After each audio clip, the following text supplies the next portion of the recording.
ನೀವು 1976ರಿಂದ ಒಂದ್ ದಿವಸನೂ ಒಂದೇ ಒಂದು ದಿವಸ ಬ್ರೇಕ್ ಆಗದಾಗ ಮಾಡಿದ್ದೇನೆ. 18,000 ದಿನಗಳಿಗಿಂತ ಕೂಡ ಹೆಚ್ಚಿನ ದಾಖಲೆ ನನ್ನಲ್ಲಿದೆ. 1976 ಅಲ್ಲಿ ಬರ್ದಿರೋ ರೆಕಾರ್ಡ್ಸ್ ಇದು. ವರ್ಷದಲ್ಲಿ ನಿಮಗೆ 165 ದಿನ ಅವರೇಜ್ ಮಳೆ ಬರುವಂತದ್ದು, 200 ದಿನ ಕೂಡ ಮಳೆ ಇರುವುದಿಲ್ಲ. ಮೊದಲು ಇಡೀ ದಿನ ಮಳೆ ಸುರಿತಿತ್ತು. ಅಂಗಳದಲ್ಲಿ ಅಡಿಕೆ ಒಣಗ್ತಾ ಇರುವಾಕಿದ್ರೆ ಮಳೆ ಬರ್ತದೆ ಅಂತ ಅಲ್ಲಿ ಬರ್ತದೆ ಅಂತ ಹೇಳಿದ್ರೆ ನಾವು ಇಲ್ಲಿ ಜಾಗೃತಿ ಮಾಡಿಕೊಳ್ಳಿಕ್ಕೆ ಆಗ್ತದೆ. ಹಿಂದೆ ಬರ್ತಾ ಇರುವಂತ ಪ್ಯಾಟರ್ನ್ ಈಗ ಇಲ್ಲ. ನಾವು ಶಾಲೆಗೆ ಹೋಗ್ತಾ ಇರುವಂತದ್ದೇ, ನಾನು ಆರಂಭ ಮಾಡಿದ ಟೈಮಿನಲ್ಲೆಲ್ಲ ಇಡೀ ದಿವಸ ವಾರಗಟ್ಟಲೆ ಮಳೆ ಬಂದದ್ದಿದೆ. ನೀವು ನೋಡ್ದಂಗೆ ಇಂಥ ದಿವಸ ಮಳೆ ಬಂದೇ ಇದೆ, ಕನ್ಫರ್ಮ್ ಆಗಿ ಇಂಥ ದಿವಸ ಮಳೆ ಬಂದೇ ಬರುತ್ತೆ ಅಂಡ್ ಇಂಥ ದಿವಸ ಮಳೆ ಬರೋದಿಲ್ಲ. ಹಾಯ್ ಹಲೋ ನಮಸ್ಕಾರ Karnataka, welcome back to my YouTube channel. ನನ್ನ ಗಂಧದ ಗುಡಿಗೆ ಸ್ವಾಗತ ಸುಸ್ವಾಗತ. ಸೊ ಇವತ್ತು ನಾನು ಸುಳ್ಯ ತಾಲೂಕಿನ ಬಾಳಿಲ ಗ್ರಾಮಕ್ಕೆ ಬಂದಿದ್ದೀನಿ. ಕಳೆದ 50 ವರ್ಷದಿಂದ ಮಳೆಯ ಪ್ರಮಾಣವನ್ನು ದಾಖಲಿಸುತ್ತಿರುವ ಕೃಷಿಕ PGSN ಪ್ರಸಾದ್ ಸರ್ ಅವ್ರನ್ನ ಮೀಟ್ ಮಾಡಕ್ಕೆ ಅವರ ಸಂದರ್ಶನ ಮಾಡ್ಲಿಕ್ಕೆ ಬಂದಿದ್ದೀನಿ. 1976ರಿಂದ ಮಳೆಯ ಪ್ರಮಾಣವನ್ನು ದಾಖಲಿಸುತ್ತಿರುವ PGSN ಪ್ರಸಾದ್ ಸರ್ ಅವ್ರನ್ನ ಭೇಟಿ ಮಾಡೋಣ. ಅವರ ಜೀವನ ಶೈಲಿ ಅಂಡ್ ಅವ್ರು ಮೇಂಟೈನ್ ಮಾಡಿರೋ ರೆಕಾರ್ಡ್ಸ್ ಅಂಡ್ ಇದೆಲ್ಲ ಹವ್ಯಾಸ ಹೆಂಗ್ ಸ್ಟಾರ್ಟ್ ಆಯ್ತು, ಇದ್ರ ಬಗ್ಗೆ ಎಲ್ಲ ಅವ್ರ ಹತ್ರನೇ ಕೇಳಿ ತಿಳ್ಕೊಳ್ಳೋಣ. ಸರ್ ನಮಸ್ತೆ ಸರ್. ಗಂಧದ ಗುಡಿ ಯೂಟ್ಯೂಬ್ ಚಾನಲ್ಗೆ ಸ್ವಾಗತ ಸರ್. ನಿಮಗೆ ಸರ್ ನಿಮ್ ಬಗ್ಗೆ ಒಂದು ಚಿಕ್ಕ ಪರಿಚಯ ನಮಗೆ. ನಾನು PGSN ಪ್ರಸಾದ್ ಅಂತೇಳಿ ಸುಳ್ಯ ತಾಲೂಕಿನ ಬಾಳಿಲದಲ್ಲಿ ನಾನು ಕೃಷಿಕ ಆಗಿದ್ದೇನೆ. ಅದರ ಜೊತೆಗೆ ನಂದು ಇದೊಂದು ಹವ್ಯಾಸ, ಮಳೆ ದಾಖಲೀಕರಣ ಮಾಡುವಂಥದ್ದು, ಮಳೆ ಅಳತೆಯ. ಹಾಗೆ ನಾನು ವಿದ್ಯಾಬೋಧಿನಿ ವಿದ್ಯಾಸಂಸ್ಥೆಗಳಂತ ಇದೆ ನಮ್ಮದು ಬಾಳಿಲ, ಅದರ ಸಂಚಾಲಕನಾಗಿ ಕೂಡ ಕರ್ತವ್ಯ ನಿರ್ವಹಿಸ್ತಾ ಇದ್ದೇನೆ. ನಾನು 1976ನೇ ಇಸುವಿಯಿಂದ, ಅಂದರೆ ನಾನಾಗ SLC ಮುಗಿಸಿದ ವರ್ಷದಿಂದಲೇ, ಅಂದರೆ 75ರಲ್ಲಿ ನಾನು SLC ಮುಗಿಸಿದೆ. ಆ ಒಂದು 6 ತಿಂಗಳು ನಾನು ಈ ಹವ್ಯಾಸವನ್ನು ನನ್ನ ತಂದೆಯವರ ಮೂಲಕ ನಾನು ಪ್ರೇರಣೆ ಪಡ್ಕೊಂಡಂಥದ್ದು. ಈ ಹವ್ಯಾಸವನ್ನು ಆರಂಭಿಸಿ ಅವರು ಅವರ ಡೈರಿಯಲ್ಲಿ ಬರೆದಿಡ್ತಾ ಇದ್ರು. ಅದನ್ನೇ ನೋಡ್ತಾ ನಾನು ಯಾಕೆ ಇದನ್ನು ಅಳತೆ ಮಾಡಬಾರ್ದು, ಅಳತೆ ಮಾಡಿ, ಅಂದರೆ ಅವರು ಅಳತೆ ಮಾಡುವಂಥ ವ್ಯವಸ್ಥೆ ಅವರಲ್ಲಿ ಇರಲಿಲ್ಲ. ಅವರು ಆಯುರ್ವೇದ ವೈದ್ಯರಾಗಿದ್ದರು, ಡಾಕ್ಟರ್ PS ಗೋವಿಂದಯ್ಯ ಅಂತ. ಆರಂಭದಲ್ಲಿ ಅವರ ಏನು ಔಷಧಿಯ ಏನು ಅದರ ಬಾಟ್ಲಿ ಇದೆ, ಅದರಲ್ಲಿ ಅದಕ್ಕೆ ನಾಳ ಇಟ್ಟು ಅದನ್ನು ಮಾಡ್ಲಿಕ್ಕೆ ಹೊರಟೆ. ಅದು ಹೆಚ್ಚು ಸಕ್ಸಸ್ ಆಗಲಿಲ್ಲ. ಅಂದರೆ ಅದು ಗಾಳಿಗೆ ಬೀಳುವಂಥದ್ದು, ಈ ಫನೆಲ್ ಮೇಲಿನ ಇಟ್ಟಂಥ ಫನೆಲ್ ಗಾಳಿಗೆ ಬೀಳುವಂಥದ್ದು, ಇಂಥದ್ದೆಲ್ಲ ಆಯಿತು. ನೆಕ್ಸ್ಟ್ ಮುಂದುವರಿತಾ ಹೋದಾಗೆ ನನಗೆ, ನಾನು ಹೈಸ್ಕೂಲ್ನಲ್ಲಿ ಇರುವಾಗ ಕಲಿತಾ ಇದ್ದಾಗ ನಾವು ಏನು ಲ್ಯಾಬಲ್ಲಿ ಯೂಸ್ ಮಾಡ್ತಾ ಇದ್ದಂಥ ಜಾರನ್ನು ಉಪಯೋಗಿಸಿದ್ರೆ ಹೇಗೆ ಅಂತೇಳಿ ಖಂಡಿತ ನನಗೆ. ಹಾಗೆ ನಾನು ಜಾರನ್ನು ಉಪಯೋಗಿಸಲಿಕ್ಕೆ ಆರಂಭ ಮಾಡಿದೆ. ಅದರಲ್ಲಿ ಮಾಡ್ತಾ ನಾನು ಅದರಲ್ಲಿ ಒಂದು ಪರ್ಫೆಕ್ಷನ್ ಕಂಡುಕೊಂಡೆ. ಹಾಗೆ ಅದು ನನ್ನ ಹವ್ಯಾಸ ಮುಂದುವರಿತಾ ಬಂತು. ಸರ್ ಇನ್ನೊಂದು ಚಿಕ್ಕ ಡೌಟ್, ಅದು PGSN ಪ್ರಸಾದ್ ಅಂತ ಇದೆಯಲ್ಲ, ಅದು P ಅಂದ್ರೆ ಪಾಠಾಜೆ ಅಂದ್ರೆ ನಮ್ಮ ಮನೆ ಹೆಸರು. ಪಾಠಾಜೆ ಗೋವಿಂದಯ್ಯ ಅಂತ ನನ್ನ ತಂದೆಯವರು, ನನ್ನ ಹೆಸರು ಸತ್ಯನಾರಾಯಣ ಪ್ರಸಾದ್ ಅಂತ. ಹಾಗೆ ಅವರು ಇಟ್ಟಿರುವಂತಹ ಎಲ್ಲ ಅಕ್ಷರಗಳನ್ನು ಕೂಡ ಇಟ್ಟುಕೊಂಡಿದ್ದೇನೆ, PGSN ಪ್ರಸಾದ್. Super sir. ಇದೊಂದು ಸರಳ ಜಾರ್. ಇದು ನಾವು ಇದು ಆಕ್ಚುಲಿ ಮಳೆ ಅಳತೆಗಾಗಿರುವಂತದ್ದಲ್ಲ, ಇದು ಲ್ಯಾಬ್ ಅಲ್ಲಿ ಯೂಸ್ ಮಾಡುವಂತಹ ಜಾರ್. ಆದ್ರೆ ಮಳೆ ಅಳತೆ ಅಂತ ಅದರ ಮೂಲ ಸಿದ್ಧಾಂತ ಏನು ಅಂತ ಹೇಳಿದ್ರೆ ಲೀಟರ್ಸ್ ಪರ್ ಸ್ಕ್ವೇರ್ ಮೀಟರ್ ಅಂತ ಹೇಳಿ. ಅಂದ್ರೆ 1 ಮಿಲಿಮೀಟರ್ ಮಳೆ 1 ಸ್ಕ್ವೇರ್ ಮೀಟರ್ ನ ಅಷ್ಟು ಜಾಗದಲ್ಲಿ ಬಿದ್ದರೆ ಅದು 1 ಲೀಟರ್ ನೀರಾಗ್ತದೆ ಅಂತ ಲೆಕ್ಕ. ಅದನ್ನು ಅಳತೆ ಮಾಡ್ಲಿಕ್ಕೆ ಕಷ್ಟ ಆಗ್ತದೆ. ಅದಕ್ಕೆ ಬೇಕಾಗಿ ಈ ತರದ ಜಾರ್ ನಲ್ಲಿ ಅದರ ಮೂಲ ಸಿದ್ಧಾಂತ ಅಂದ್ರೆ ಮೇಲಿನಿಂದ ಕೆಳಗಿನವರೆಗೂ ಈ ಜಾರ್ ಇದೆಲ್ಲ, ಇದರಲ್ಲಿ ಮೇಲಿಂದ ಕೆಳಗಿನವರೆಗೂ ಅದರ ವ್ಯಾಸ ಒಂದೇ ತರ ಇರಬೇಕು ಮತ್ತು ಕೆಳಭಾಗ ಫ್ಲಾಟ್ ಆಗಿರ್ಬೇಕು. ಇಷ್ಟೇ ಅದರಲ್ಲಿ ಇರುವಂತದ್ದು. ಅದಕ್ಕೆ ಸ್ಟಿಕ್ಕರ್ ಹಚ್ಚಿದಾಗ ಇದರಲ್ಲಿ ಮಿಲಿಮೀಟರ್ ನ ಲೆಕ್ಕ ಅಳತೆ ಇದೆ. ಸ್ಟಿಕ್ಕರ್ ಈಗ ಇದರಲ್ಲಿ ಈ ಮಿಲಿಮೀಟರ್ನ ಅಳತೆಯಲ್ಲಿ ನಾವು ಅಳತೆ ಮಾಡುವಂಥದ್ದು. ನಾವು ಅಂದರೆ ಈಗ ಚಿಕ್ಕಮಗಳೂರು ಇರ್ಬೋದು, ಮಡಿಕೇರಿ, ಕೊಡಗು, ಈ ಭಾಗದಲ್ಲೆಲ್ಲ ಅವರು ಇಂಚು ಲೆಕ್ಕದಲ್ಲಿ ಅಳತೆ ಮಾಡ್ತಾರೆ. ಅಂದರೆ 2.5 ಸೆಂಟಿಮೀಟರ್ ಅಂತ ಹೇಳಿದರೆ 1 ಇಂಚ್ ಆಗ್ತದೆ. ಇದನ್ನು ಹೀಗೆ ಇಟ್ಟುಕೊಂಡು ಇದನ್ನೊಂದು ಸರಿಯಾದ, ಅಂದರೆ ಈ ಓಪನ್ ಏರಿಯಾದಲ್ಲಿ ಇರಬೇಕು, ಯಾವುದೇ ಮರಗಳು ಅಥವಾ ಚಾವಣಿಯ ಕೆಳಗೆ ಭಾಗದಲ್ಲಿ ಅದನ್ನು ಇಡಬಾರ್ದು. ಇಟ್ಟರೆ ಅದರಲ್ಲಿ ಅದರ ನೀರು ಬೀಳ್ತದೆ. ನೇರವಾಗಿ ಇದಕ್ಕೆ ನೀರು ಬೀಳುವಾಗಿರಬೇಕು. ನೇರವಾಗಿ ಬಿದ್ದಿರುವಂಥ ನೀರನ್ನು ಹೀಗೆ ಇದರಲ್ಲಿ ಇಟ್ಟು ಹೀಗೆ ಇದನ್ನಂದರೆ ಇದು ಗಾಳಿಗೆ ಬೀಳ್ತದೆ. ಅದಕ್ಕೆ ಬೇಕಾಗಿ ಈ ಥರದ ಇದನ್ನೊಂದು ಸ್ಥಾಪಿಸಿಕೊಂಡು ಪ್ರತಿದಿನ ಬೆಳಿಗ್ಗೆ 8 ಗಂಟೆಗೆ, ಅಂದರೆ 24 ಅವರ್ಸಿನ ಮಳೆಯನ್ನು ನಾನು ದಾಖಲಿಸುವಂಥದ್ದು. ನಾನಲ್ಲ, ಅದರ ಸಿದ್ಧಾಂತವೇ ಹೇಗೆ. ಪ್ರತಿದಿನ ನನಗೆ ಇವತ್ತು ನಾಳೆ ಬೆಳಿಗ್ಗೆ ಬೇಗ ಹೋಗ್ಲಿಕ್ಕೆ ಉಂಟು ಅಂತ ಹೇಳಿ ಬೆಳಿಗ್ಗೆ 6 ಗಂಟೆಗೆ ಮಾಡಿದರೆ ಆಗೋದಿಲ್ಲ. 24 ಗಂಟೆಯದನ್ನು ನಾವು ಅದರಲ್ಲಿ ಆ ಒಂದು ಬದ್ಧತೆ ನಮ್ಮಲ್ಲಿ ಇರಲೇಬೇಕು. ಪ್ರತಿದಿನವೂ 24 ಗಂಟೆ, ಅಂದರೆ ನಾಳೆ ಬೆಳಿಗ್ಗೆ ನಾನು ಏನು ನಾಳೆ ನೋಡಿರ್ತೇನೆ ಮಳೆ, ಅದನ್ನು ಇವತ್ತಿನ ದಿನಕ್ಕೆ ಲೆಕ್ಕಕ್ಕೆ ತಗೊಳ್ಳುವಂಥದ್ದು. ಹಂಗಾದ್ರೆ ನೀವು 1976ರಿಂದ ಒಂದ್ ದಿವಸನೂ ಒಂದೇ ಒಂದು ದಿವಸ ಬ್ರೇಕ್ ಆಗದಾಗ ಮಾಡಿದ್ದೇನೆ. ಒಂದ್ ದಿವಸನೂ ನಾನು ಅನಿವಾರ್ಯ ಸಂದರ್ಭಗಳಲ್ಲಿ ಹೋಗುವಂತ ಸಂದರ್ಭಗಳಲ್ಲಿ, ಮಳೆಗಾಲದಲ್ಲಿ ಹೋಗುದೇ ಇಲ್ಲ, ಎಲ್ಲಿಗೂ ಸಹ ಹೋಗುದಿಲ್ಲ. ಯಾಕೆ ಹೇಳಿದ್ರೆ ವರ್ಷದಲ್ಲಿ ನಿಮಗೆ 165 ದಿನ ಅವರೇಜ್ ಮಳೆ ಬರುವಂತದ್ದು, 200 ದಿನ ಕೂಡ ಮಳೆ ಇರುವುದಿಲ್ಲ, ನಮಗೆ ಸಮಸ್ಯೆ ಆಗುದಿಲ್ಲ. ಆ ಸಮಯದಲ್ಲಿ ನಮಗೆ ಕೃಷಿ ಚಟುವಟಿಕೆಗಳು ಹೆಚ್ಚಿರುವ ಕಾರಣ ನಾವು ಎಲ್ಲಿಗೂ ಹೆಚ್ಚಾಗಿ ಹೋಗುದಿಲ್ಲ. ಅಂತ ಹೋಗ್ಬೇಕಾದಂತ ಸಂದರ್ಭ ಇದ್ದಾಗ ಕೂಡ ನನ್ನ ಶ್ರೀಮತಿಗೂ ಅಳತೆ ಅದರ ವ್ಯವಸ್ಥೆ ಗೊತ್ತುಂಟು, ನನ್ನ ಮಕ್ಕಳಿಗೆ ಮಕ್ಕಳಿಗೂ ನಾನು ಕಲಿಸಿದ್ದೇನೆ. ಹಾಗೆ ಅದರ ಮಕ್ಕಳಿಂದ ಅವರು ಹುಟ್ಟಬೇಕಿದ್ರೆ ಮೊದಲು ನನ್ನ ಶ್ರೀಮತಿ ಅದನ್ನು ಅಳತೆ ಮಾಡ್ತಿಲ್ಲ. ಅದಕ್ಕಿಂತ ಮೊದಲು ನನ್ನ ತಂದೆಯವರಿಗೆ ಅದನ್ನು ಅವರಿಗೂ ಒಂದು ನೋಡಿ ಇದು ಮಾಡುವಂತ ಅಭ್ಯಾಸ ಇತ್ತು. ಅದೆಲ್ಲ ಕೇವಲ ಒಂದು 10-20 ದಿನ ಇರ್ಬೋದು. ಇಷ್ಟು ವರ್ಷದಲ್ಲಿ ನಾನೇ ನೋಡದ್ದೆ, ಬೇರೆಯವರು ನೋಡಿದ್ರು ಒಂದು 10-20 ದಿವಸ ಇರ್ಬೋದು ಅಷ್ಟೇ. 20 ದಿವಸ ಇರ್ಬೋದು. ಆದ್ರೂ ಅದು ಬ್ರೇಕ್ ಆಗ್ಲಿಲ್ಲ, ಎಲ್ಲಿಯೂ ಬ್ರೇಕ್ ಆಗ್ಲಿಲ್ಲ. ಆದ್ರೆ ನನಗೆ ಅದೊಂದು ಆಸಕ್ತಿಯ ವಿಷಯ ಆದ ಕಾರಣ ನನಗೆ ಅದ ಬೆಳಿಗ್ಗೆ 8 ಗಂಟೆಗೆ ಅಂದ್ರೆ ನೋಡ್ಲೇಬೇಕು. 8 ಗಂಟೆಗೆ ನೋಡದಿದ್ರೆ ಅದೇನೋ ಒಂದು ಮನಸ್ಸಿಗೆ. ಸರ್ ಅದು 8 ಗಂಟೆನೇ ಏನಕ್ಕೆ ಅಂತ ಕೇಳ್ಬೋದು? ಅದು 8 ಗಂಟೆ ಅಂದ್ರೆ ಸಾಮಾನ್ಯವಾಗಿ ನಮಗೆ ಕೃಷಿ ಚಟುವಟಿಕೆಗಳು ಆರಂಭ ಆಗುದು ಸಾಮಾನ್ಯ 8 ಗಂಟೆ ನಂತರ ಮಾಡ್ತೇವೆ ನಾವು. ಅದಕ್ಕೆ ಬೇಕಾಗಿ 8 ಗಂಟೆಗೆ ಮಾಡಿಕೊಂಡ್ರೆ ಸುಲಭ ಆಗ್ತದೆ. ಬೆಳಿಗ್ಗೆ ಕೆಲವು ಸಲ 6 ಗಂಟೆಗೆ ನಮಗೆ ಅದು ನೋಡ್ಲಿಕ್ಕೆ ಆಗುದಿಲ್ಲ. ಕೆಲವರು ಬೇರೆ ಬೇರೆ, ಈಗ ನಾನು ಆರಂಭ ಮಾಡುವಾಗ ಸುಳ್ಯ ತಾಲೂಕಿನಲ್ಲಿ ಒಂದು 3-4 ಮಂದಿ ಇದ್ದಿರಬಹುದು ಅಳತೆ ನೋಡುವುದು. ಆಗ ಅದು ನಮಗೆ ಸಂಪರ್ಕವೂ ಇರಲಿಲ್ಲ ಅವರ ಬಗ್ಗೆ. ಅದು ಮತ್ತೆ ಬೆಳೀತಾ ಹೋಗ್ತಾ ಅವರಿಗೆ ಕೆಲವರು 6 ಗಂಟೆಗೆ ನೋಡ್ತಾರೆ. 6 ಗಂಟೆಗೆ ಅಂದ್ರು 6 ಗಂಟೆ ನೋಡಬಾರದು ಅಂತ ಏನಿಲ್ಲ, ಆದ್ರೆ 24 ಅವರ್ಸ್ ಅಂತ ಹೇಳುವಂತದ್ದು ಅದು ಕರೆಕ್ಟ್ ಇರಬೇಕು. 6 ಗಂಟೆಗೆ ನೋಡಿ ಮಾರನೇ ದಿನ 8 ಗಂಟೆಗೆ ನೋಡುದಲ್ಲ. ಇವತ್ತು 8 ಗಂಟೆಗೆ ನೋಡಿ ನಾಳೆ 6 ಗಂಟೆಗೆ ನೋಡಿದ್ರೆ ಅಲ್ಲಿ 22 ಗಂಟೆ ಇದೆ ಆಯ್ತು ಅಷ್ಟೇ. ಆ ತರದ ಇದು ಇರಬಾರದು. ಒಟ್ಟು ಒಂದೇ ಟೈಮಲ್ಲಿ ಪ್ರತಿ ದಿವಸ ನೋಡ್ಬೇಕು.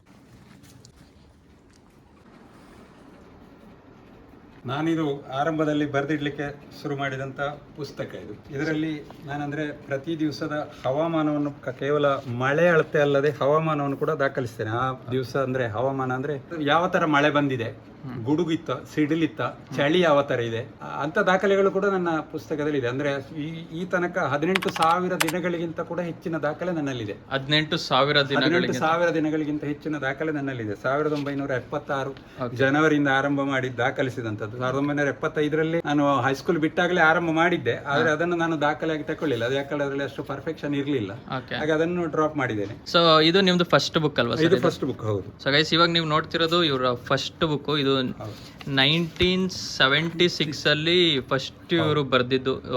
ಈ ಬುಕ್ಕಿಗೆ ಹೆಚ್ಚು ಕಮ್ಮಿ 50 ವರ್ಷ ಆಗಿದೆ. ಸೊ ಇವರು 1976 ಅಲ್ಲಿ ಬರೆದಿರೋ ರೆಕಾರ್ಡ್ಸ್ ಇದು. ಸೊ ಇದೇ ರೀತಿ ಒಂದು ದಿವಸನೂ ಮಿಸ್ ಇಲ್ಲದೆ ಪ್ರತಿಯೊಂದು ಇವತ್ತಿನ ಡೇಟ್ ತನಕನೂ ಇವ್ರ ಹತ್ರ ದಾಖಲೆಗಳಿದೆ ಮಳೆ ಬಗ್ಗೆ. ಸೆಕೆಂಡ್ ಬುಕ್ ಇದು ಥರ್ಡ್ ಒನ್. ಇದೇ ರೀತಿ ಸರ್ ಒಂದು ವರ್ಷಕ್ಕೆ ನಿಮಗೆ ಎಷ್ಟು ಬುಕ್ ಯೂಸ್ ಆಗ್ಬೋದು? ಒಂದಂದ್ರೆ ಅದು ನಾನು 200 ಪೇಜಿನ ಬುಕ್ ಮಾಡಿದ್ರೆ ಅದೊಂದು 4-6 ವರ್ಷಗಳಿಗೆ ಬರ್ತದೆ. ಹೌದಾ? 4-6 ವರ್ಷಕ್ಕೆ 12 ಪೇಜ್ ಬೇಕಾಗುದಲ್ಲ. ಓಕೆ. ನಾನು ಅದರ ಜೊತೆಗೇನೆ ಆ ದಿವಸದ ತಾಪಮಾನವನ್ನು ಕೂಡ ದಾಖಲಿಸ್ತೇನೆ. ಆ ತರ ಯಾವ ತರ ಟೆಂಪರೇಚರ್ ಯಾವ ತರ ಇತ್ತು ಅಂತ ಹೇಳಿ. ಇದರಲ್ಲಿ ಇಲ್ಲಿ ಕಾಣಿಸ್ತದೆ ನೋಡಿ. ಇದರಲ್ಲಿ ಇಲ್ಲಿ ನಾನು ಇದು ಡೇಟ್, ಇದು ಮಳೆ ಬಂದಿರುವಂಥದ್ದು ಎಷ್ಟು ಮಿಲಿಮೀಟರ್ ಮಳೆ ಬಂದಿದೆ ಅಂದರೆ ಅದನ್ನು ಕನ್ವರ್ಟ್ ಮಾಡಿ 34 ಮಿಲಿಮೀಟರ್ ಅಂದರೆ ಅದರ ಹತ್ತಿರದ ಇದು ತಗೊಂಡಿದ್ದೇನೆ 3 ಸೆಂಟಿಮೀಟರ್ ಅಂತ. 10 ಮಿಲಿಮೀಟರ್ಗೆ 1 ಸೆಂಟಿಮೀಟರ್ ಅಂತ ಲೆಕ್ಕ. ಇದು 44 ಡಿಗ್ರಿ ಟೆಂಪರೇಚರ್ ಇತ್ತು ಯಾವಾಗ? ಜೂನ್ 4th 97 ಅಲ್ಲಿ. ಜೂನ್ ತಿಂಗಳಲ್ಲಿ ಕೂಡ ಆ ಟೆಂಪರೇಚರ್ ಇತ್ತು. ಅದು ಮಧ್ಯಾಹ್ನ ನೋಡಿ, ಅಲ್ಲಿ ಸಂಜೆ ಮಳೆ ಬಂದಿದೆ ಅಂತ ಹೇಳುವಂಥದ್ದು. ಸಂಜೆ ಅಂದ್ರೆ ನಾವು ಇಲ್ಲಿ ಬೈಸಾರಿ ಅಂತ ಹೇಳಿದ್ರೆ ಸಂಜೆ ಅಂತ ಹೇಳುವಂಥ ಇದಕ್ಕೆ ನಾವು ನಮ್ಮ ಗ್ರಾಮ್ಯ ಭಾಷೆ ಅದು. ಬೈಸಾರಿ ಗುಡುಗು, ರಾತ್ರಿ 3 ಗಂಟೆಗೆ ಜೋರಾದ ಮಳೆ ಗುಡುಗು ಸಹಿತ ಬಂದಿದೆ ಅಂತ. ಹಗಲು ಟೆಂಪರೇಚರ್ 44 ಡಿಗ್ರಿ ಟೆಂಪರೇಚರ್ ಇತ್ತು ಆ ದಿವಸ. 44 ಡಿಗ್ರಿ ಸೆಲ್ಸಿಯಸ್ ಟೆಂಪರೇಚರ್ ಇತ್ತು ಜೂನ್ ತಿಂಗಳಲ್ಲಿ. ಇಲ್ಲಿ ಮ್ಯಾಕ್ಸಿಮಮ್ ಟೆಂಪರೇಚರ್ 45.5 ಡಿಗ್ರಿ ವರೆಗೆ ಹೋಗಿತ್ತು 98 ಅಲ್ಲಿ. 98 ಅದೇ ಮ್ಯಾಕ್ಸಿಮಮ್ ಸರ್. ಹೌದು. ಅದರ ನಂತರ ಆ ಲೆವೆಲ್ಗೆ ಟೆಂಪರೇಚರ್ ಇರಲಿಲ್ಲ. 25 ಏಪ್ರಿಲ್ 98ಗೆ 45.5 ಡಿಗ್ರಿ ಟೆಂಪರೇಚರ್ ಇಲ್ಲಿ ಇತ್ತು. ಒಟ್ಟು ಸುಳ್ಯ ತಾಲೂಕಲ್ಲಿ ಅದೇ ಹೈಯೆಸ್ಟ್. ಅದರ ನಂತರ ಆ ಲೆವೆಲ್ಗೆ ಟೆಂಪರೇಚರ್ ಇರಲಿಲ್ಲ. ಅದರ ಮೊದಲು ಮಳೆ ಬರ್ತದೆ. ಆ ದಿವಸ ಮಳೆ ಬಂದಿದೆ ರಾತ್ರಿ 25th ಏಪ್ರಿಲ್. ಹೌದು. 45.5. ಹೌದು. ಓಕೆ. ಈ ತರದ ಮಾಡಿದ ಮೇಲೆ ನಾನು ಅದನ್ನ ಅಂದ್ರೆ ಇದನ್ನು ಎಲ್ರಿಗೂ ಎಲ್ಲ ಪೇಜನ್ನು ನೋಡ್ಲಿಕ್ಕೆ ಆಗುದಿಲ್ಲ. ಅದಕ್ಕೆ ಬೇಕಾಗಿ ಮಳೆಯ ಏನು ಅಳತೆ ಇದೆ ಅದನ್ನು ಈ ತರದ ನಾನು ಅದನ್ನು ಚಾರ್ಟ್ಗೆ ಇಳಿಸಿದ್ದೇನೆ. ಈ ತರದ ಚಾರ್ಟ್ ಅಲ್ಲಿ ಅಂದ್ರೆ ಇದರಲ್ಲಿ 40 ಇಯರ್ಸ್ ಇದೆ ಒಂದು ಪೇಜ್ ಅಲ್ಲಿ. 1976 ಇಂದ 2015 ವರೆಗೆ ಇದೆ. 2015. ಹೌದು. ಮತ್ತೆ 2016 ಇಂದ ಮತ್ತೆ ಬೇರೆ ನೆಕ್ಸ್ಟ್ ಇದರಲ್ಲಿ. ಓಕೆ. ಸೊ ಅವತ್ತು ಒಂದು ತಿಂಗಳದು ಅದೇ ರೀತಿ ಇರ್ತದಲ್ವಾ ಸರ್? ಇದು ಜನವರಿ ತಿಂಗಳದು. ಅಂದ್ರೆ ಮಳೆಗಾಲ ಯಾವಾಗ ಸ್ಟಾರ್ಟ್ ಆಯ್ತು ಅಂದ್ರೆ ಮಾನ್ಸೂನ್ ಸ್ಟಾರ್ಟ್ ಆಯ್ತು ಯಾವಾಗ ಅಂತ ಹೇಳುವಂಥದ್ದು. ನಮ್ಮಲ್ಲಿ ಮಾನ್ಸೂನ್ ಯಾವಾಗ ಸ್ಟಾರ್ಟ್ ಆಯ್ತು ಅಂತ ಹೇಳುವಂಥದ್ದು ಕೂಡ ನಾನು ಅದನ್ನು ಈ ತರದ್ದು ದಾಖಲೆ ಮಾಡಿಕೊಂಡಿದ್ದೆ. ಇಲ್ಲಿ ಮಾ ಅಂತ ಹೇಳಿ ಇಲ್ಲಿ ಗ್ರೀನ್ ಕಲರ್ ಅಲ್ಲಿ ಬರ್ತದೆ. ಹೌದು. ಅದು ಆ ದಿವಸ ಮಾನ್ಸೂನ್ ಸ್ಟಾರ್ಟ್ ಆಯ್ತು. ಮತ್ತೆ ಇನ್ನು ಇದರಲ್ಲಿ ಮ್ಯಾಕ್ಸಿಮಮ್ ರೈನ್ ಬಂದಿರುವಂತದ್ದು 1982 ಆಗಸ್ಟ್ 1ಗೆ 292 ಮಿಲಿಮೀಟರ್ಸ್ ಮಳೆ ಇಲ್ಲಿ ನಮ್ಮಲ್ಲಿ ದಾಖಲಾಗಿತ್ತು. ಅದು ಅಂದ್ರೆ ಅದೇ ಇಲ್ಲಿ ಬಂದಿರುವಂತ ಮ್ಯಾಕ್ಸಿಮಮ್ ಒಂದು ದಿವಸದಲ್ಲಿ ರೆಕಾರ್ಡ್ ಆಗಿರುವಂತದ್ದು 292 ಮಿಲಿಮೀಟರ್ಸ್. ಸರ್, ಇದು ನೀವು ಏನ್ ರೆಕಾರ್ಡ್ಸ್ ಮೇಂಟೈನ್ ಮಾಡಿದಿರಾ, ಇದು ನೀವಿರೋ ಸ್ಥಳದಿಂದ ಎಷ್ಟು ಕಿಲೋಮೀಟರ್ ವರೆಗೂ ಇದು ಅಪ್ಲಿಕೇಬಲ್ ಆಗುತ್ತೆ? ಅಂದ್ರೆ ಒಂದು ಒಂದು ಅಂದರೆ 3.5 ಕಿಲೋಮೀಟರ್ ವ್ಯಾಪ್ತಿಗೆ ಒಂದು ರೈನ್ ಗೇಜ್ ಆದರೂ ಬೇಕು ಅಂತ ಹೇಳುವಂಥದ್ದು ಸೈಂಟಿಫಿಕ್ ಆಗಿರುವಂಥದ್ದು. ಓಕೆ. ಅಂದರೆ ಒಂದು ಗ್ರಾಮದಲ್ಲಿ ನಿಮಗೆ ಒಂದು ಕನಿಷ್ಠ 3 ರೈನ್ ಗೇಜ್ ಇದ್ದರೆ ಆ ಗ್ರಾಮದ ಎವರೇಜ್ ಹೇಳ್ಬೋದು. ಇದೀಗ ಆ್ಯಕ್ಚುಲಿ ಏನು ನನ್ನ ಅಂಗಳದಲ್ಲಿ ಬಿದ್ದಿರುವಂಥ ಮಳೆಯ ಅಳತೆ ಮಾತ್ರ ಇದು. ಈಗ ಏನಾಗಿದೆ, ಈಗ ನನ್ನ ಬಾಳಿಲ ಗ್ರಾಮದಲ್ಲಿ 4 ರೈನ್ ಗೇಜ್ ಇದೆ. 4 ರೈನ್ ಗೇಜ್ ಅಲ್ಲಿ ಕೂಡ ಒಂದು ಪ್ರದೇಶಕ್ಕೆ ವ್ಯತ್ಯಾಸ ಬರ್ತದೆ. ಅಂದ್ರೆ ಅದರ ಒಂದು ಹಿಂದಿನ ಹಿರಿಯರು ಹೇಳಿದಂತ ಒಂದು ಗಾದೆ ಇದೆ. ಒಂದು ಮಳೆ ಬಂದ್ರೆ ಒಂದು ಎತ್ತಿನ ಅಂದ್ರೆ ಒಂದು ಹಸುವಿನ 2 ಕೊಂಬು ಒದ್ದೆ ಆಗಬೇಕಾದಿಲ್ಲ ಅಂತ ಹೇಳುವಂತದ್ದು ಒಂದು ಗಾದೆ ಇದೆ. ಅಂದ್ರೆ ಅಷ್ಟು ಅಲ್ಲಿಂದಲ್ಲಿಗೆ ಅಷ್ಟು ವ್ಯತ್ಯಾಸ ಬರ್ತದೆ, ವ್ಯತ್ಯಾಸ ಇರ್ತದೆ ಅಂತ ಹೇಳುವಂತದ್ದು ಗಾದೆ ಮಾತದು. ಅದನ್ನು ಕೂಡ ನಾವು ಕಂಡುಕೊಂಡಿದ್ದೇವೆ ಕೂಡ ಅದೇ ತರ. ಇಲ್ಲಿ ಅಂದ್ರೆ ನನ್ನ ಇಲ್ಲೇ ಬಾಳಿಲದ ಉತ್ತರ ಭಾಗದಲ್ಲಿ ಅಲ್ಲಿ ರಾಧಾಕೃಷ್ಣ ರಾವ್ ಅಂತ ಇದ್ದಾರೆ, ಅವರು ಅಳತೆ ಮಾಡ್ತಾರೆ. ಅವರಿಗೆ ಒಂದು 3-4 ವರ್ಷದಿಂದ ಮಾಡ್ತಾ ಇದ್ದಾರೆ. ಮತ್ತೆ ಇಲ್ಲಿ ಪಕ್ಕದಲ್ಲಿ ಕೃಷ್ಣಮೂರ್ತಿ ಇದ್ದಾನೆ, ನನ್ನ ತಮ್ಮ. ಅವನು ಒಂದು 10-20-25 ವರ್ಷದಿಂದ ಅವನು ಕೂಡ ಅಳತೆ ಮಾಡ್ತಾ ಇದ್ದಾನೆ. ಅವನಲ್ಲಿ ಕೂಡ ವ್ಯತ್ಯಾಸಗಳಿರ್ತವೆ. ಮತ್ತೆ ಈ ಕಡೆ ಇನ್ನೊಂದು ಬಾಳಿಲ ಪೂರ್ವದಲ್ಲಿ ಕೆ ವಿ ಶರ್ಮಾ ಅಂತ ಇದ್ದಾರೆ. ಈಗ 4 ಕಡೆಯಲ್ಲಿ ನಾವು ಮಳೆ ಅಳತೆ ಮಾಡ್ತೇವೆ ಒಂದು ಗ್ರಾಮದಲ್ಲಿ. ಅದರ ಜೊತೆಗೆ ನನ್ನ ನಾನು ಹೈಸ್ಕೂಲು ಬಾಳಿಲ ವಿದ್ಯಾಬೋಧಿನಿ ವಿದ್ಯಾಸಂಸ್ಥೆಗಳ ಆಗಲೇ ಹೇಳಿದ ಕರೆಸ್ಪಾಂಡೆಂಟ್ ಆಗಿದ್ದೇನೆ. ಅಲ್ಲಿ ಕೂಡ ನಾವು 2 ಶಾಲೆಗಳಲ್ಲಿ ನಾವು ಮಕ್ಕಳಿಗೆ ಅಭ್ಯಾಸ ಮಾಡಬೇಕು ಅಂತ ಹೇಳುವಂಥದ್ದು, ಮಕ್ಕಳಿದನ್ನೊಂದು ಅಭ್ಯಾಸ ಮಾಡಬೇಕು ಅಂತ ಹೇಳುವಂತ ಉದ್ದೇಶದಿಂದ ನಾನೇ ಅಲ್ಲಿಗೆ ಡೊನೇಟ್ ಮಾಡಿ 2 ಶಾಲೆಗಳಲ್ಲಿ ನಾವು ಮಕ್ಕಳಿಗೆ ಅಭ್ಯಾಸ ಮಾಡಿಸ್ತಾ ಇದ್ದೇವೆ. ಸರ್, ಮಕ್ಕಳ ಆಸಕ್ತಿ ಯಾವ ರೀತಿ ಇರುತ್ತೆ ಸರ್ ಈ ತರ ವಿಷಯಗಳಲ್ಲಿ? ಮಕ್ಕಳಿಗೆ ಎಲ್ರಿಗೂ ಆಸಕ್ತಿ ಇದೆ ಅಂತಲ್ಲ, ಆದ್ರೆ ಒಂದಷ್ಟು ಮಕ್ಕಳು ಇದನ್ನು ತಿಳ್ಕೊಳ್ಬೇಕು ಅಂತ ಹೇಳುವಂತ ಆಸಕ್ತಿಯನ್ನು ಬೆಳೆಸಿಕೊಂಡಿದ್ದಾರೆ. ನಾನು ಅದರ ಜೊತೆಗೆ ಬಹುಶಃ ಯಾರಲ್ಲೂ ಇರ್ಲಿಕ್ಕಿಲ್ಲ, ಪ್ರತಿ 14-15 ದಿವಸಕ್ಕೊಂದ್ಸಲ ಮಳೆ ನಕ್ಷತ್ರಗಳ ಬದಲಾಗ್ತದೆ. ಅಂದ್ರೆ ನಾವು 12 ರಾಶಿಗಳನ್ನ 27 ನಕ್ಷತ್ರಗಳಾಗಿ ವಿಂಗಡಿಸಿದ್ದಾರೆ ಪೂರ್ವಜರು. ಅದರ ಪ್ರಕಾರ ಆಯಾಯ ನಕ್ಷತ್ರದಲ್ಲಿ ಎಷ್ಟು ಮಳೆ ಬಂದಿದೆ ಈ 14 ದಿವಸದಲ್ಲಿ ಅಂತ ಹೇಳುವಂತದನ್ನು ಕೂಡ ನಾನು ದಾಖಲಿಸ್ತೇನೆ. ಪ್ರತಿ ಇದರಲ್ಲಿ ಈಗ ಉದಾಹರಣೆಗೆ ಈಗ ಭರಣಿ ನಕ್ಷತ್ರ ನಡೀತಾ ಇದೆ. ಈಗ ನಾಳೆ ಇವತ್ತು ಭರಣಿ ನಕ್ಷತ್ರದ ಕೊನೆ, ಇವತ್ತು ನಾಳೆಯಿಂದ ಕೃತಿಕಾ ನಕ್ಷತ್ರ ಆರಂಭ ಆಗ್ತದೆ.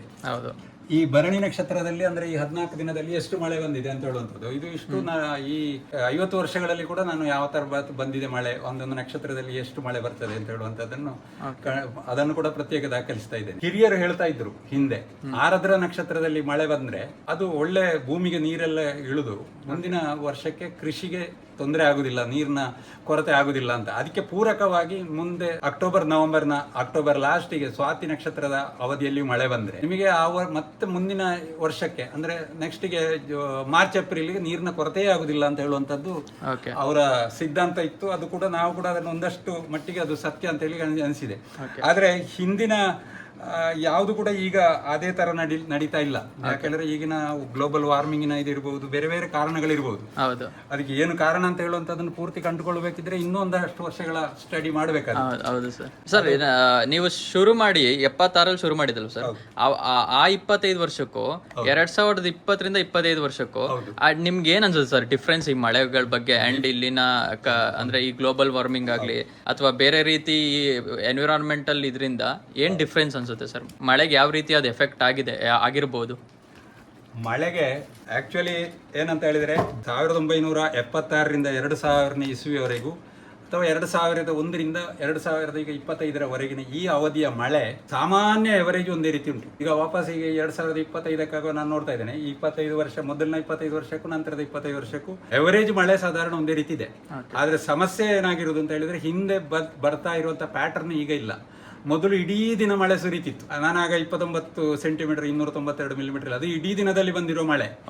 ಈಗ ಏನಾಗಿದೆ ಅಂತ ಹೇಳಿದ್ರೆ ಆವಿಯಾದ ನೀರು ಎಲ್ಲಿಯಾದ್ರೂ ಸುರಿಲೇಬೇಕು, ಅದು 1 ಗಂಟೆ 2 ಗಂಟೆಯಲ್ಲಿ ಸುರಿದು ಬಿಡ್ತದೆ.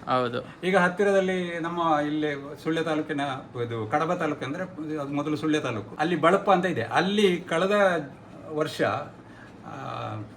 ಡೇಟ್ ನನಗೆ ಸರಿ ನೆನಪಿಲ್ಲ, 2-2.5 ಗಂಟೆ ಅವಧಿಯಲ್ಲಿ 245 ಮಿಲಿಮೀಟರ್ ಮಳೆ ಬಿದ್ದಿದೆ. 2-2.5 ಗಂಟೆ ಅವಧಿಯಲ್ಲಿ ನೀವು ನೋಡಿ ಆಲೋಚನೆ ಮಾಡಿ. ಆಗ ಬಂದಿರುವಂತದ್ದು ಇಡೀ ದಿನದ ಮಳೆ, ಇದು 2 ಗಂಟೆಯಲ್ಲಿ ನಿಮಗೆ ಆವಿಯಾದ ನೀರು ಸುರಿತದೆ. ಎವರೇಜಿಗೆ ಆಯ್ತಲ್ಲ, ಎವರೇಜ್ ನಲ್ಲಿ ಅದನ್ನು ಹೇಳಲಿಕ್ಕೆ ಆಗುದಿಲ್ಲ ಅಂತ. ಎವರೇಜ್ ಸಾಮಾನ್ಯ ಆಲ್ಮೋಸ್ಟ್ ಇರ್ತದೆ, ಆ ಮಳೆಯ ಪ್ಯಾಟರ್ನ್ ಚೇಂಜ್ ಆಗಿದೆ. ಅದೇ ಮುಂಚೆ ಆದ್ರೆ ಮಳೆ ಬಂದು ಅರ್ಧ ಗಂಟೆಯಲ್ಲಿ ಬಿಸಿಲು ಇರ್ತದೆ. ಆಗ ಹಾಗಿಲ್ಲ. ನಾವು ಶಾಲೆಗೆ ಹೋಗ್ತಾ ಇರುವಂತದ್ದೇ, ನಾನು ಆರಂಭ ಮಾಡಿದ ಟೈಮಿನಲ್ಲೆಲ್ಲ ಇಡೀ ದಿವಸ ವಾರಗಟ್ಟಲೆ ಮಳೆ ಬಂದದ್ದಿದೆ. ಈಗ ಅದಿಲ್ಲ, ಈಗ ಆ ಪ್ಯಾಟರ್ನ್ ಇಲ್ಲ. ನಿಮಗೆ ಅರ್ಧ ಗಂಟೆ ಕಳೆದಾಗ ಮಳೆ ಬಾರದ ಹಾಗೆ ಇರ್ತದೆ. ಹೌದು ಸರ್, ಈಗಲೂ ನಾವು ಸುಮ್ಮನೆ ಜನರಲ್ ಆಗಿ ನೋಡಿದಾಗ ಮ್ಯಾಕ್ಸಿಮಮ್ ಮಳೆ ಬಂದ್ರೆ 1-1.5 ಗಂಟೆ ಪೀರಿಯಡ್ ಅಲ್ಲಿ ಮುಗಿದೋಗ್ಬಿಡುತ್ತೆ. ಈಗ ಬರ್ತದೆ ಬಾಂಬೆಯಲ್ಲಿ ಏನೋ ಮಳೆ ಬಂದಿದೆ, 995 ಮಿಲಿಮೀಟರ್ ಮಳೆ ಬಂದಿದೆ ಕೆಲವು 4-6 ವರ್ಷಗಳ ಹಿಂದೆ ಸಿಟಿಯಲ್ಲಿ.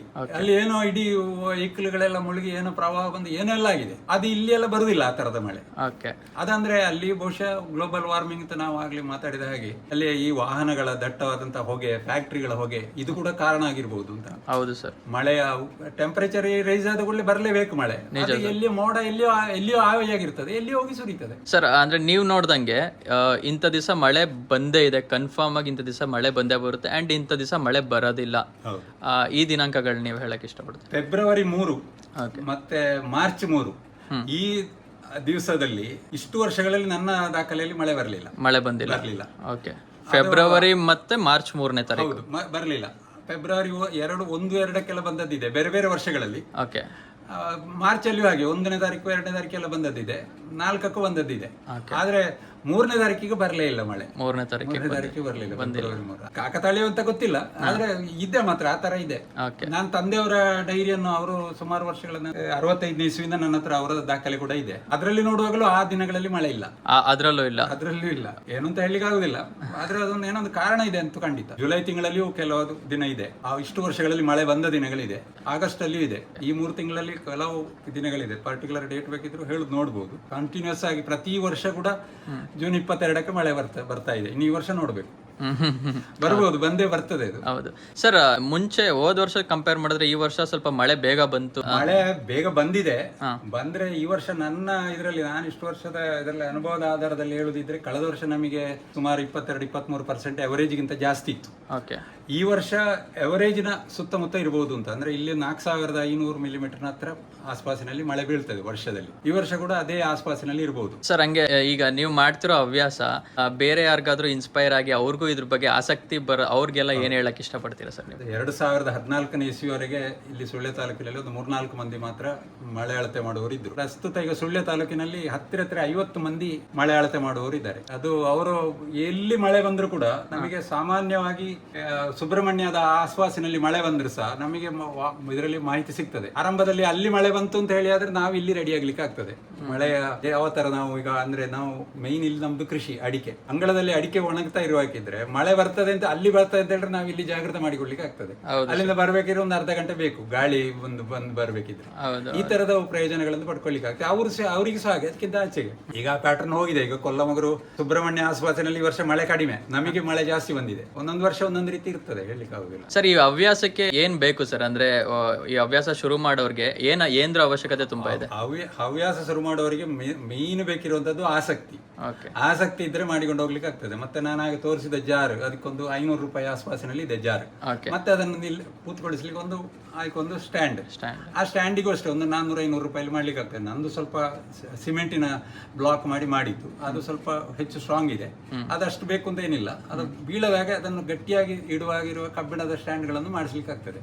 ಇಷ್ಟೇ ಬೇಕಾಗುದು. ಮತ್ತೆ ಅವನಿಗೆ ಆಸಕ್ತಿ ಬೇಕು, ಮತ್ತೆ ಇಂಥ ಪುಸ್ತಕಗಳಲ್ಲಿ ದಾಖಲು ಮಾಡಿ ಇಡ್ಬೇಕು. ಮತ್ತೆ ರಿಫಿಲ್ ಖರ್ಚು ಮಾತ್ರ ಇರೋದು ಪೆನ್ನಿಗೆ, ಬೇರೆ ಏನು ಖರ್ಚಿಲ್ಲ. ಆದ್ರೆ ಅವನ ಆಸಕ್ತಿಯನ್ನು ಉಳಿಸಿಕೊಳ್ಬೇಕಿದ್ರೆ ಅವನಿಗೆ ಆ ಬದ್ಧತೆ ಬೇಕು. ನಿಜ ಸರ್. ಬದ್ಧತೆ ಇಲ್ಲದ್ರೆ ಬೇರೆ ಯಾವ ಹವ್ಯಾಸ ಆದ್ರೂ ಕೂಡ ಅದನ್ನು ಉಳಿಸಿಕೊಳ್ಬೇಕಿದ್ರೆ ಅವನಿಗೆ ಆಸಕ್ತಿಯು ಬದ್ಧತೆಯು ಇಂಥ ಟೈಮಿಗೆ ನಾನು ಮಾಡಿಯೇ ಮಾಡ್ತೇನೆ ಅಂತ ಹೇಳುವಂತದ್ದು ಬದ್ಧತೆ ಬೇಕು. ಇಲ್ಲದ್ರೆ ಆಗುದಿಲ್ಲ, ಇಲ್ಲದ ಅಂತವನಿಗೆ ಆಗ್ಲಿಕ್ಕೂ ಇಲ್ಲ. ಖಂಡಿತ ಸರ್. ಈಗ ನಮ್ದೆಲ್ಲ ಹೆಂಗೆ ನಾವೊಂದು ಯೂಟ್ಯೂಬ್ ಚಾನಲ್ ಓಪನ್ ಮಾಡಿ ಈಗ ನಾವ್ ಹೆಂಗ್ ವಿಡಿಯೋಸ್ ನ ಕಂಟಿನ್ಯೂಸ್ ಆಗಿ ರೆಗ್ಯುಲರ್ ಆಗಿ ಮಾಡ್ಕೊ ಬರ್ತಾ ಇರ್ತೀವಿ, ಅದೇ ರೀತಿ ಆಸಕ್ತಿ ಇರೋರು ಅವ್ರಿಗೆ ಯಾವ್ದ್ರ ಬಗ್ಗೆ ಆಸಕ್ತಿ ಇರುತ್ತೆ ಅದನ್ನ ಕಂಟಿನ್ಯೂಸ್ ಆಗಿ ಬಿಡದಿಲ್ದಂಗೆ ಮಾಡ್ಕೊ ಬರ್ಬೇಕು. ಅದೇ ಇರುವಂತದ್ದು ಮೇನ್ ಕೇಳುವಂತದ್ದೇ ಅದು. ಮತ್ತೆ 1-2 ದಿವಸದ ಮಳೆಯಲ್ಲಿ ಅಳತೆಯಲ್ಲಿ ನಾನು ಮಾಡಿದ್ರಿಂದ ದೊಡ್ಡ ಇದಂತಿಲ್ಲ. ಅದನ್ನು ಕಂಟಿನ್ಯೂಸ್ ನಾವು ಮಾಡ್ತಾ ಹೋದಾಗ ವರ್ಷಗಳು ಉರುಳಿದಾಗೆ ಇಂಥ ಮಾಹಿತಿ ಯಾರ ಹತ್ರ ಸಿಗ್ಲಿಕ್ಕಿಲ್ಲ. ನಿಜ ಸರ್. ಈಗಿನ ಮಕ್ಕಳು ಇದನ್ನು ಆರಂಭ ಮಾಡಿದ್ರೆ ನನ್ನ ಏಜಿಗೆ ಆಗುವಾಗ ನನಗಿಂತ ಹೆಚ್ಚಿನ ಮಾಹಿತಿ ಅವರಲ್ಲಿ ಸಿಗ್ಬಹುದು. ಹೌದು ಸರ್. ಹೌದು, ಅದು ಬೇಕಾದ್ದು. ಆ ಮಾಹಿತಿ ಇಡಬೇಕಿದ್ರೆ ನಾನು ಮಳೆ ಅಳತೆ ಮಾಡ್ತಾ ಇದ್ದೇನೆ ಮಾರೆ 1 ವರ್ಷದಿಂದ ನಾನು ಮಾಡ್ತಾ ಇದ್ದೇನೆ. 1 ವರ್ಷದಲ್ಲಿ ಏನು ಗೊತ್ತಾಗುದಿಲ್ಲ. ವ್ಯತ್ಯಾಸಗಳು, ಆಸ್ಪಾಸಿನ ವ್ಯತ್ಯಾಸಗಳು ಗೊತ್ತಾಗಬಹುದು. ಆದ್ರೆ ಇಡೀ ನಾವು ಇಷ್ಟು ವರ್ಷಗಳ ದಾಖಲೆಯನ್ನು ನೋಡಿದ್ರೆ ಮಾತ್ರ ನಮಗೆ ಅದರ ವ್ಯತ್ಯಾಸಗಳು, ಅದರ ಅನುಭವಗಳು ಬರಬಹುದು. ರೋಟರಿ ಕ್ಲಬ್ ಸುಳ್ಯ ಸಿಟಿ ಅಂದ್ರೆ ನಾನು ಸ್ವಲ್ಪ ಅದನ್ನು ಎಜುಕೇಟ್ ಮಾಡಬೇಕು ಅಂತ ಹೇಳುವಂತ ವಿಷಯಕ್ಕೆ ಕೂಡ ಯಾವ ತರ ಬೇರೆ ಇದರಲ್ಲಿ ಯಾವ ತರ ಇದೆ ಅಂತ ಹೇಳುವಂತದನ್ನು ಕೂಡ ಈ ತರ ಡಿಸ್ಪ್ಲೇ ಮಾಡ್ಲಿಕ್ಕೆ ಮಾಡ್ತಾ ಇದ್ದೇನೆ. ಇದು ಪ್ರತಿ ತಿಂಗಳಲ್ಲಿ ಮ್ಯಾಕ್ಸಿಮಮ್ ರೈನ್ ಬಂದಿರೋದು ಯಾವಾಗ ಅಂತ. ಈ ಚಾರ್ಟಲ್ಲಿ ಕಂಪ್ಲೀಟ್ ಮ್ಯಾಕ್ಸಿಮಮ್ ರೈನ್ ಯಾವಾಗ ಬಂದಿರೋದು ಅಂತ. ಸೊ 1976 838 ಮಿಲಿಮೀಟರ್ ನವೆಂಬರ್ ತಿಂಗಳಲ್ಲಿ ಬಂದಿದ್ದು. Okay sir. ಇದು 24ರಲ್ಲಿ 133 ಮಿಲಿಮೀಟರ್ ಸರ್, ಜನವರಿಯಲ್ಲಿ. ಅದೇ ಎಷ್ಟು ಸರ್? 24ರಲ್ಲಿ. ಓಕೆ. ಇದು ಮ್ಯಾಕ್ಸಿಮಮ್ ಒಂದು ವರ್ಷದಲ್ಲಿ ಬಂದಿರೋದು 1980ಯಲ್ಲಿ 643 ಮಿಲಿಮೀಟರ್ಸ್. ನಕ್ಷತ್ರಗಳಲ್ಲಿ ಅಂದ್ರೆ ಅತ್ಯಧಿಕ ಮಳೆ ಬೀಳುವಂತದ್ದು ಪುಷ್ಯ ನಕ್ಷತ್ರದಲ್ಲಿ. ಪುಷ್ಯದ ನಕ್ಷತ್ರ. ಆ ತಿಂಗಳಲ್ಲಿ ಬಿಸಿಲು ಬಂದ್ರೆ ಅದು ಕೂಡ ಬಹಳ ಪ್ರಖರವಾಗಿರ್ತದೆ ಅಂತ ಲೆಕ್ಕ. Okay okay. ಇಲ್ಲಿ ಒಂದು ಗಾದೆ ಇದೆ, ನಿಮಗೆ ಅರ್ಥ ಆಗೋದು ಕಷ್ಟ ಆಗಬಹುದು. ಅಂದ್ರೆ ಪುಷ್ಯ ನಕ್ಷತ್ರದ ಮಳೆ ಅಂದ್ರೆ ಇಲ್ಲಿ ಆಟಿ ತಿಂಗಳು ಅಂತ ಹೇಳಿ ಇರ್ತದೆ ತುಳುವಲ್ಲಿ. ಆ ಆಟಿ ತಿಂಗಳ ಮಳೆ ಅಂತ ಹೇಳಿದ್ರೆ ಆನೆಯ ಬೆನ್ನು ಕೂಡ ಹೊಡಿತದೆ ಅಂತ ಹೇಳುವಂತದ್ದು. ಆನೆತ ಬೆರಿ ಪುಡಾವು ಅಂತ ಹೇಳುವಂತ ಒಂದು ಗಾದೆ ಇದೆ. ಆಟಿ ತಿಂಗಳ ಬಿಸಿಲಿಗೆ ಆನೆಯ ಬೆನ್ನು ಕೂಡ ಇದಾದೀತು ಅಂತ ಹೇಳುವಂತ ಒಂದು ಗಾದೆ ಅದು. ಗಾದೆ ಮಾತು ಅದ್ರ ಪ್ರಕಾರವಾಗಿ ಇರ್ತದೆ ಅಂತ ಹೇಳುವಂತ ಅರ್ಥ ಅಷ್ಟೇ. ಮಳೆ ಯಾವ ಮಟ್ಟಿಗೆ ಇರ್ತದೆ ಅದ್ರ ಅಷ್ಟು ಮಳೆ ಇಲ್ಲದಿದ್ರೆ ಅಷ್ಟೇ ಬಿಸಿಲು ಇರ್ತದೆ. ಬಿಸಿಲು. Okay okay sir. ಗೈಸ್ ನೀವು ನೋಡ್ಬೋದು ಅಂದ್ರೆ ಇಂಗ್ಲಿಷ್ ನ್ಯೂಸ್ ಪೇಪರ್ ಅಲ್ಲೂ ಇವ್ರದೆಲ್ಲ ಇಂಟರ್ವ್ಯೂ ಆಗಿದೆ ಸರ್. ಈ ರೆಕಾರ್ಡ್ಸ್ ಎಲ್ಲ ನೋಡಿದ್ರೆ ನಿಮ್ಗಿರೋ ಆಸಕ್ತಿಗಳ ಬಗ್ಗೆ ಇನ್ನೂ ಚೆನ್ನಾಗಿ ಗೊತ್ತಾಗುತ್ತೆ ಸರ್. ಇದು ನಮ್ಮ ಸುಳ್ಯ ತಾಲೂಕಿನ ಸುಳ್ಯ ವಿಧಾನಸಭಾ ಕ್ಷೇತ್ರದ ನಕ್ಷೆ ಇದು. ಅಂದ್ರೆ ಇದರಲ್ಲಿ ಸಣ್ಣ ಸಣ್ಣ ಡಾಟ್ ಹಾಕಿ ತೋರಿಸಿದ್ದೇನೆ ಎಲ್ಲೆಲ್ಲ ಅಳತೆ ಮಾಡುವವರು ಎಲ್ಲೆಲ್ಲ ಇದ್ದಾರೆ. ಇದು ನಮ್ಮಲ್ಲಿ ನಮ್ಮ ಪಕ್ಕದಲ್ಲಿ ಸಾಯಿ ಶೇಖರ್ ಅಂತ ಇದ್ದಾರೆ, ಮತ್ತೆ ಇನ್ನೊಬ್ರು ರಘುರಾಮ ಕಂಪದಕೋಡಿ ಅಂತ ಇದ್ದಾರೆ. ಅವರಿಬ್ಬರು ಬಹಳ ಚೆನ್ನಾಗಿ ಮಳೆಯ ಫೋರ್ಕಾಸ್ಟ್ ಅನ್ನು ಹೇಳ್ತಾರೆ. ಅಂದ್ರೆ ಅವರು ಈ ಸ್ಯಾಟಲೈಟ್ ನ ಇದನ್ನೆಲ್ಲ ಸ್ಟಡಿ ಮಾಡಿ ನಿಮ್ಮ ಯಾವ ಹವಾಮಾನ ತಜ್ಞರಿಗಿಂತ ಕೂಡ ಕಡಿಮೆ ಇಲ್ಲ ಅವರು, ಅಷ್ಟು ಚೆನ್ನಾಗಿ ಅವರು ಫೋರ್ಕಾಸ್ಟ್ ಹೇಳ್ತಾರೆ ಮಳೆಯ ಬಗ್ಗೆ ಸ್ಟಡಿ ಮಾಡಿಕೊಂಡು. ಇದು ಕರ್ನಾಟಕ ಟುಡೇಲಿ ಬಂದಿರೋದು. ಇದು ನಮ್ಮ ಮಗ ವಿಜೇತ್ ಅಂತ ಹೇಳಿ. ಅವ್ರಿಗೂ ಇದ್ರ ಬಗ್ಗೆ ಆಸಕ್ತಿ ಇದೆ ಅಲ್ಲ ಸರ್? ಹೌದು. ಸುಳ್ಯ ತಾಲೂಕಿನಲ್ಲಿ, ಸುಳ್ಯ ಕಡಬು ತಾಲೂಕಿನಲ್ಲಿ ಯಾರೆಲ್ಲ ಮಳೆ ಅಳತೆ ಮಾಡೋರು ಇದ್ದಾರೆ ಅಂತ ಹೇಳಿ 47 ಜನ ಇದ್ದಾರೆ ಈಗ. 47 ಜನ ಅಲ್ಲ, ಈಗ ಜಾಸ್ತಿ ಆಗಿದೆ, ಇನ್ನೂ ಜಾಸ್ತಿ ಆಗಿದೆ. ಬೇರೆ ಕಡೆಗಳಲ್ಲಿ, ದಕ್ಷಿಣ ಕನ್ನಡ ಜಿಲ್ಲೆಯ ಬೇರೆ ಕಡೆಗಳಲ್ಲಿ. ನಮ್ಮ ಹಾಸನದಲ್ಲೂ ಒಬ್ರು ಇದ್ದಾರೆ ಸರ್. ಇದ್ದಾರೆ. ಹಾಸನ ಮಗ್ಗೆ, ರಾಜೇಶ್ವರಿ ಮಗ್ಗೆ ಅಲ್ಲ, ಅಲ್ಲಿ ಬೇರೆ ಇದ್ದಾರೆ. ನಮ್ಮ ಹತ್ರ ಮಾಹಿತಿ ಇಲ್ಲ ಅಷ್ಟು. ಮಳೆ ಬೇರೆ ಬೇರೆ ಕಡೆಗಳ ದಾಖಲೆ, ರಾಷ್ಟ್ರೀಯ ದಾಖಲೆ. ಇದು ಹೇಗೆ ರೈನ್ ಗೇಜ್ ಡೆವಲಪ್ ಆಗಿ ಬಂತು ಅಂತ ಅದರ ಹಿಸ್ಟ್ರಿ ಆಫ್ ರೈನ್. ಇದೊಂದು ಡೆಲ್ಲಿ ಬೇಸ್ಡ್ ಇದು ವಿಲೇಜ್ ಸ್ಕ್ವೇರ್ ಅಂತ ಅದರಲ್ಲಿ ಬಂದಿರೋದು ಲೆಕ್ಕ. ಇದು ಮಾನ್ಸೂನ್ ಯಾವಾಗ ಸ್ಟಾರ್ಟ್ ಆಯ್ತು, ಯಾವ ಬೇರೆ ಬೇರೆ ವರ್ಷಗಳಲ್ಲಿ. Early monsoon, late monsoon. Early ಅಂದ್ರೆ May 20ಗೆ ಆರಂಭ ಆದಿದೆ. May 20. ಹೌದು, ಅದೇ ಅರ್ಲಿಯಸ್ಟ್. ಇಲ್ಲಿ ವಾಡಿಕೆ ಇದು ಜೂನ್ 6. ಜೂನ್ 16, 19 ಆದಿದೆ ಲೇಟ್, ತುಂಬಾ ಲೇಟ್. ಬೇರೆ ಬೇರೆ ವರ್ಷಗಳಲ್ಲಿ ಬೇರೆ ಬೇರೆ ತರ ಇರ್ತದೆ, ಆದ್ರೆ ವಾಡಿಕೆ ಇದು ಜೂನ್ 6. ಇದು ಪೆಸಿಫಿಕ್ ಸಾಗರದಲ್ಲಿನ ಸೀ ಸರ್ಫೇಸ್ ಟೆಂಪರೇಚರ್ ಅಂತ ಇದೆ, SST. ಅದನ್ನು ಹೊಂದಿಕೊಂಡು ಇಡೀ ವರ್ಲ್ಡಿನ ಟೆಂಪರೇಚರ್ ಇದು ಹವಾಮಾನ ವ್ಯತ್ಯಾಸ ಆಗ್ತದೆ. ಅದು ಲಾನಿನ ಮತ್ತು ಎಲ್ ನಿನೋ ಅಂತೇಳಿ. ಎಲ್ ನಿನೋ ಇದ್ದ ವರ್ಷ ಮಳೆ ಕಡಿಮೆ ಇರ್ತದೆ, ಲಾನಿನ ಇದ್ದ ವರ್ಷ ಜಾಸ್ತಿ ಇರ್ತದೆ. ಅಂದ್ರೆ ಅಲ್ಲಿಯ ಟೆಂಪರೇಚರ್, ಸೀ ಸರ್ಫೇಸ್ ಟೆಂಪರೇಚರ್ ನ ವ್ಯತ್ಯಾಸದ ಮೇಲೆ ಇಡೀ ಪ್ರಪಂಚದ ಹವಾಮಾನ, ಎಲ್ಲಿಯ ಪೆಸಿಫಿಕ್ ಸಮುದ್ರ ಎಲ್ಲಿ. ಹೌದು ಸರ್. ವಿಡಿಯೋಗಿಂತ ಈಗ ಇದ್ರ ಬಗ್ಗೆ ಎಲ್ಲ ನೀವು ಒಂದು ಹೇಳಿದಿರಲ್ಲ, ಯಾರಿಗಾರ ಆಸಕ್ತಿ ಇರೋರು ನಿಮ್ನ ಕಾಂಟ್ಯಾಕ್ಟ್ ಮಾಡ್ಬೋದಾ? ಖಂಡಿತ ಮಾಡಬಹುದು. ಅವರಿಗೆ ಆಸಕ್ತಿ ಬೇಕು, ಮತ್ತೆ ಅವರಿಗೆ ಅದನ್ನು ಬೆಳೆಸಿಕೊಂಡು ಹೋಗುವಂತ ಇದು ಕೂಡ ಬೇಕು. ಕೇವಲ ಆಸಕ್ತಿ ಇದ್ರೆ ಸಾಕಾಗುದಿಲ್ಲ. ನಾನು ಹೇಳಿದೆಲ್ಲ ಆಗಲಿ, ಬದ್ಧತೆ ಬೇಕು. ಅದೇ ಸರ್, ನಿಮ್ಮ ಮಾರ್ಗದರ್ಶನ ಕೊಟ್ರೆ ಅವರು ಒಳ್ಳೆ ರೀತಿಯಲ್ಲಿ ಇದನ್ನ ಅಭ್ಯಾಸ ಸ್ಟಾರ್ಟ್ ಮಾಡಬಹುದು. ಮಾಡಬೇಕು. ಯಾಕೆಂದ್ರೆ ಒಂದು ಹವ್ಯಾಸ ನಮ್ಮಲ್ಲಿ ಏನಾದ್ರೂ ಒಂದು ಇದ್ರೆ ನಮ್ಮ ಜೀವನಕ್ಕೂ ಅದು ಇದಾಗ್ತದೆ, ನಮ್ಮ ಗಮನ ಬೇರೆ ಕಡೆಗೆ ಹೋಗುದಿಲ್ಲ. ಮತ್ತೆ ಕೃಷಿಗೆ ಇದನ್ನು ತುಂಬಾ ಪ್ರಯೋಜನ ಪಡ್ಕೊಳ್ಳಿಕ್ಕೆ ಆಗ್ತದೆ. ಒಂದಷ್ಟು ವರ್ಷಗಳಾಗಿ ಒಂದು ದಿನದ, ಒಂದು ತಿಂಗಳು, ಒಂದು ವರ್ಷದ ಇದರಲ್ಲಿ ಆಗ್ಲಿಕ್ಕಿಲ್ಲ. ತುಂಬಾ ವರ್ಷಗಳು ಉರುಳಿದ ಹಾಗೆ ಆ ವರ್ಷ ಹೇಗೆ ಬಂದಿದೆ, ನೆಕ್ಸ್ಟ್ ಇಯರ್ ನೀರಿಗೆ ಯಾವ ತರ ಸಮಸ್ಯೆಗಳಾಗಿದೆ, ಅಥವಾ ನೀರು ಹೇಗೆಲ್ಲ ಇದು ಉಳಿದಿದೆ. ಈಗ ಈ ವರ್ಷ ನೀರಿಗೆ ಸಮಸ್ಯೆ ಆಗಲಿಲ್ಲ, ಯಾಕಂದ್ರೆ ಕಳೆದ ವರ್ಷ ಸ್ವಾತಿ ನಕ್ಷತ್ರದಲ್ಲಿ ಒಳ್ಳೆ ಚೆನ್ನಾಗಿ ಮಳೆ ಬಂದಿತ್ತು. ಆದ್ರೆ ಇಲ್ಲಿ ಈ ವರ್ಷ ನಮಗೆ ಏನಂದ್ರೆ ಮಾರ್ಚ್ 24 ಮತ್ತೆ ನಾವು ತೋಟಕ್ಕೆ ನೀರು ಹಾಕಬೇಕಾದ ಅವಶ್ಯಕತೆ ಬೀಳಲಿಲ್ಲ, ಮಳೆ ಬರ್ತಾ ಇತ್ತು. ಸಾಮಾನ್ಯವಾಗಿ ಏಪ್ರಿಲ್ 14 ಅಂದ್ರೆ ಇಲ್ಲಿ ವಿಷು ಅಂತ ಹೇಳ್ತೇವೆ ನಾವಿಲ್ಲಿ, ಸೌರಮಾನ ಯುಗಾದಿ. ಆ ಸಮಯಕ್ಕೊರೆಗೆ ಮಳೆ ಬಾರ ಇದ್ರೂ ಏನು ದೊಡ್ಡ ಸಂಗತಿ ಆಗುದಿಲ್ಲ, ನೀರು ಇರ್ತದೆ. ಮತ್ತೆ ಮಳೆ ಬಾರ ಇದ್ರೆ ನೀರಿಗೆ ಸಮಸ್ಯೆ ಆಗ್ತದೆ. ಈ ವರ್ಷ ಅಂತ ಸಮಸ್ಯೆಗಳಾಗ್ಲಿಲ್ಲ ನೀರಿಗೆ, ಈ ವರ್ಷ ಪರವಾಗಿಲ್ಲ ಹಂಗಾದ್ರೆ. ಸೊ ಗೈಸ್, ಇಷ್ಟ ಆಗಿತ್ತು PGSN ಪ್ರಸಾದ್ ಸರ್ ಅವರ ಸಂದರ್ಶನ. ತುಂಬಾ ನೀಟಾಗಿ ನಮಗೆ ಎಕ್ಸ್ಪ್ಲೈನ್ ಮಾಡಿಕೊಟ್ರಿ ಸರ್, ತುಂಬಾ ಖುಷಿ ಆಯ್ತು. ಈ ಹವ್ಯಾಸ ಇನ್ನೂ ಮುಂದೆ ಇನ್ನೂ ವರ್ಷಾನ್ಗಟ್ಲೆ ಇದೇ ರೀತಿ ಇರಲಿ ಅಂತ ಹೇಳ್ತಾ ಸರ್, ತುಂಬಾ ಥ್ಯಾಂಕ್ ಯು ಸರ್ ನಮ್ಮ ಯೂಟ್ಯೂಬ್ ಚಾನಲಲ್ಲಿ ಬಂದು ಆ್ಯಂಡ್ ಇದ್ರ ಬಗ್ಗೆ ಎಲ್ಲ ನಮಗೆ ಮಾಹಿತಿ ಕೊಟ್ಟಿದ್ದಕ್ಕೆ. ಯಾರಿಗಾದ್ರೂ ಇಂಟ್ರೆಸ್ಟ್ ಇದ್ರೆ ಖಂಡಿತವಾಗ್ಲೂ ನಿಮ್ಮ ಫೋನ್ ನಂಬರ್ನ ನಾನು ಹಾಕಿರ್ತೀನಿ. ಇಂಟ್ರೆಸ್ಟ್ ಇರೋರು ನಿಮಗೆ ಕಾಂಟ್ಯಾಕ್ಟ್ ಮಾಡಿ ಇದ್ರ ಬಗ್ಗೆ ಕಂಪ್ಲೀಟ್ ಮಾಹಿತಿ ತಗೋತಾರೆ. Okay sir, thank you sir, thank you so much. So guys, ನೋಡಿದ್ರಲ್ಲ PGSN ಪ್ರಸಾದ್ ಅವರ ಮನೆಯಲ್ಲಿ ಅವರ ಸಂದರ್ಶನ ಆ್ಯಂಡ್ ಈ ಮಳೆ ಬಗ್ಗೆ ಒಂದು ಚಿಕ್ಕ ಮಾತುಕತೆ ಆಗಿತ್ತು. ಸೊ ಈ ವಿಡಿಯೋ ನಿಮಗೆಲ್ಲ ಇಷ್ಟ ಆಯಿತು ಅಂತ ಭಾವಿಸ್ತೀನಿ. ಇಷ್ಟ ಆದಲ್ಲಿ ಲೈಕ್ ಮಾಡಿ, ಶೇರ್ ಮಾಡಿ, ಕಮೆಂಟ್ ಮಾಡಿ, ಆದಷ್ಟು ನಿಮ್ಮ ಫ್ರೆಂಡ್ಸ್ ಆ್ಯಂಡ್ ಫ್ಯಾಮಿಲಿ ಜೊತೆ ವಿಡಿಯೋನ ಶೇರ್ ಮಾಡಿ ಅಂತ ಹೇಳ್ತಾ ಮತ್ತೆ ಇನ್ನೊಂದು ವಿಡಿಯೋ ಸಿಗ್ತೀನಿ. ಅಲ್ಲಿವರೆಗೂ ನಮಸ್ಕಾರ. ಸೊ ಗೈಸ್, ಇವಾಗ ನಾನು ಪ್ರಸಾದ್ ಸರ್ ಮನೇಲಿ ಊಟ ಮಾಡ್ತಾ ಇದ್ದೆ. ಇಲ್ಲಿ ಮೇಡಮ್ ನಿಮ್ಮ ಹೆಸರು? ಮಾಲಿನಿ. ಮಾಲಿನಿ ಅಂತ. ಸೊ ಇವರು ಪ್ರಸಾದ್ ಸರ್ ಅವರ ಧರ್ಮಪತ್ನಿ. ಸುಮಾರು ಸರ್ ಏನಾದ್ರು ಇಲ್ಲಿ ಇಲ್ದಿದ್ದಾಗ ಒಂದು 15ರಿಂದ 20 ದಿವಸ ಅಷ್ಟೇ ಬೇರೆಯವ್ರು ಮಾಡಿರೋದಲ್ವಾ ಸರ್? ಏನ್ ಅನ್ಸುತ್ತೆ ಮೇಡಮ್ ಇವರ ಆಸಕ್ತಿ ಬಗ್ಗೆ, ಈ ಮಳೆ ಇದ್ರ ಬಗ್ಗೆ ಎಲ್ಲ? ಅವರ ಆಸಕ್ತಿ ನನಗೆ ಸಹ ತುಂಬಾ ಖುಷಿ ಆಗ್ತದೆ. ಈಗ ಹಾ. ಮೊದಲು ನನಗೆ ಅಷ್ಟು ಅದರ ಬಗ್ಗೆ ಗೊತ್ತಿರ್ಲಿಲ್ಲ ವಿಷಯ. ಹೀಗೆಲ್ಲ Okay. ಇಲ್ಲಿಗೆ ಬಂದ ಮೇಲೆ ಗೊತ್ತಾಗಿದ್ದದು. Okay. ನಮ್ಮ ತಂದೆ ಸಹ ಬರೀತಿದ್ರು ಡೈರಿಯಲ್ಲಿ ಮೇಲೆ, ಅದು ಅವ್ರ ತಂದೆ ಬರೆದ ಅದೇ ಟೈಪ್ ಅಲ್ಲಿ ಗುಡುಗು ಅಷ್ಟೇ ಬರುದು, ಅದ್ರ ಅಳತೆ ಎಲ್ಲ ಇಲ್ಲ. ಈಗ ನೀವು ಕಲ್ತು ಬಿಟ್ಟಿದ್ದೀರಂತೆ ಅದನ್ನ ಮಾಡ್ಲಿಕ್ಕೆಲ್ಲ? ಅದು ಅವರು, ಅದು ಸಿಂಪಲ್. ಅದು ಅವರು ನನಗೆ 8 ಗಂಟೆಗೆ ನೋಡ್ಬೇಕು ಹೇಳ್ತಾರೆ. ಅವ್ರಿಗೆ ದೂರ ಎಲ್ಲಾದ್ರೂ ಹೋಗ್ತಿದ್ರಲ್ಲ, ಹಾಗೆ ಒಂದು 8 ಗಂಟೆಗೆ ಬರ್ದಿಡ್ತಿದ್ರು ಉಷ್ಣಾಂಶ ಮತ್ತು ಮಳೆ. Super, thank you.